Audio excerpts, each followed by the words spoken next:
else is actually doing anything. No one else is putting a sanction on Israel, and civil society can, and that's what we have to do, and that's our task, and to change our government as well, you know what I mean, in the future, and to elect a government that supports human rights, and hopefully have a European Union sometime that supports human rights in the future, because what good is it if it doesn't, if the basic human rights of people aren't respected in the European Union or by our government here.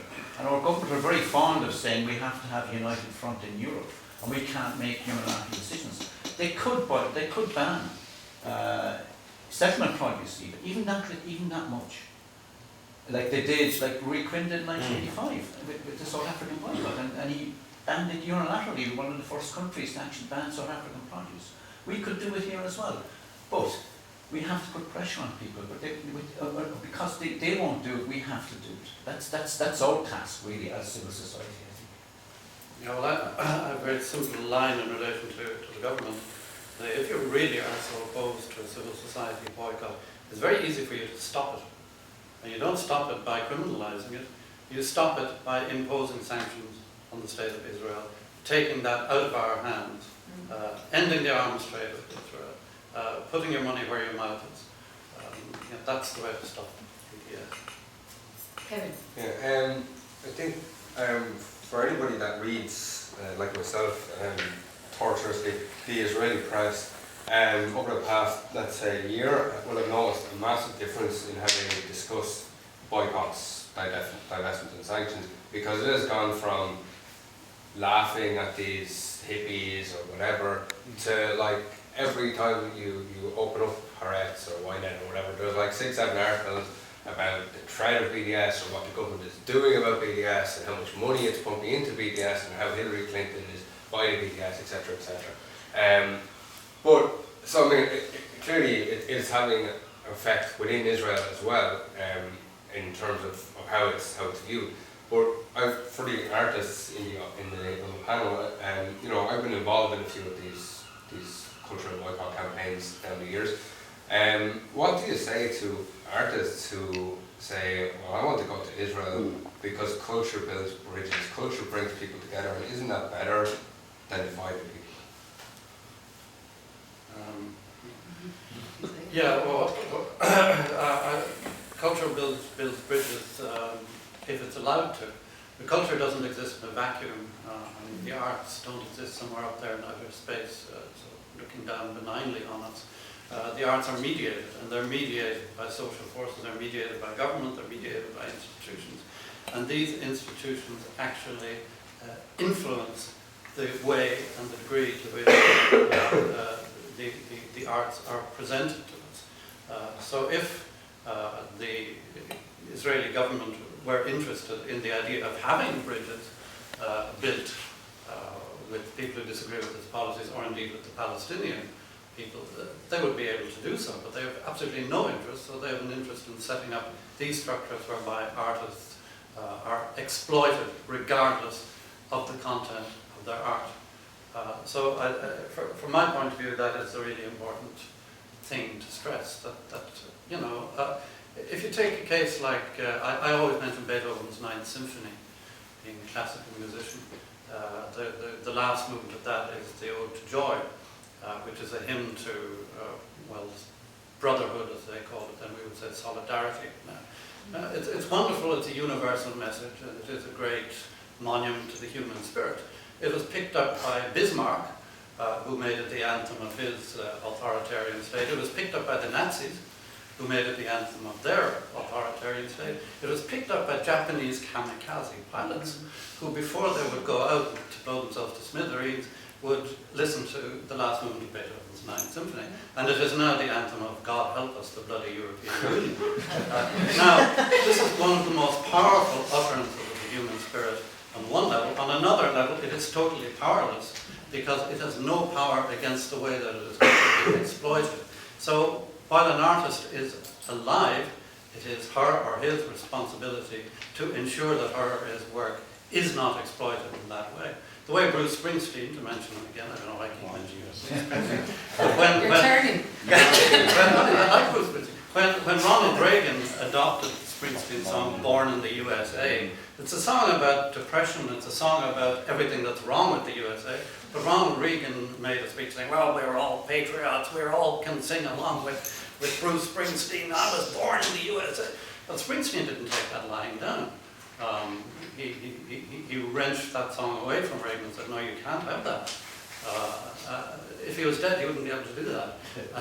So we are asking artists to take that kind of responsibility and not to hide behind these illusions about the sublime thing that we're doing that transcends all political blockades. And may I just add that there's one example of building bridges in classical music, which is the orchestra that Edward Said and the late Edward Said and Daniel Barenboim have started for youngsters in Palestine and in Israeli and Palestinian musicians, the Divan Orchestra. And Barenboim, as you know, has taken up Palestinian citizenship. So he's actually taken a stance. He's an Israeli-born world musician who doesn't live in Israel, you know, and Said, you all know who he was. So here's an act of building bridges in a very tangible, very everyday way, and Barenboim continues to work having lost his friend Said.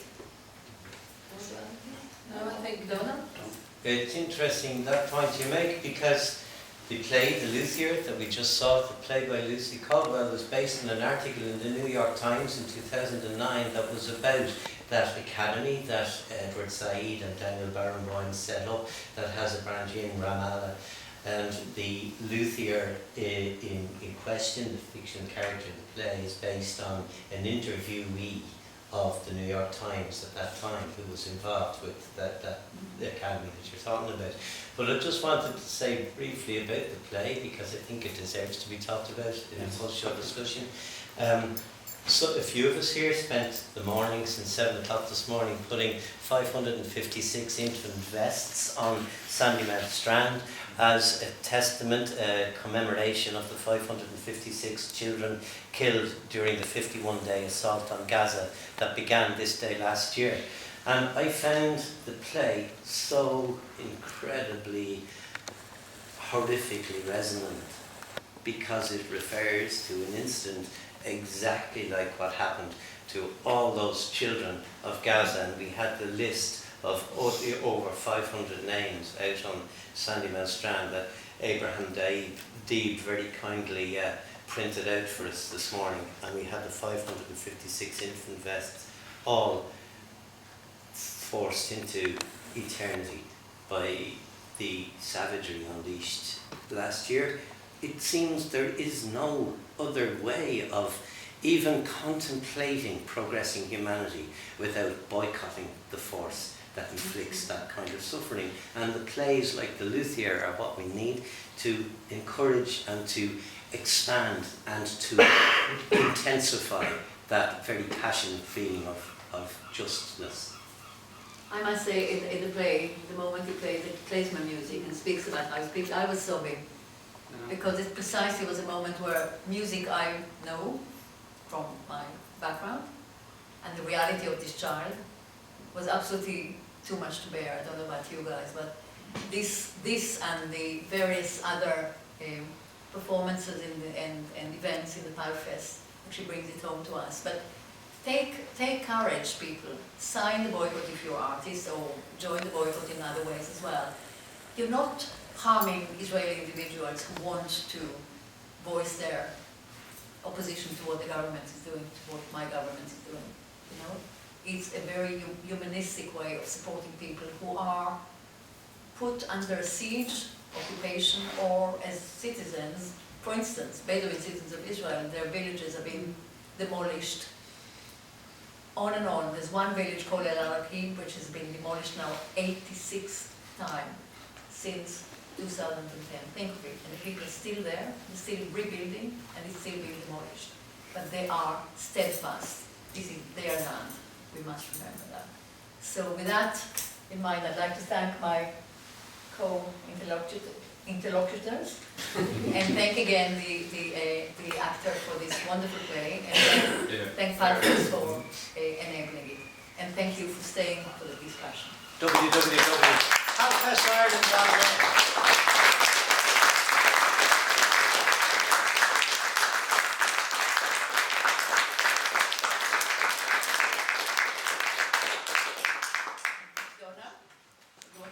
just a big word of thank you to David Kelleher and Rob Malone and Lucy Caldwell, who isn't here, but for putting together, because I know the amount of voluntary work that they put in to creating this wonderful piece of theatre. Thank you. Yeah.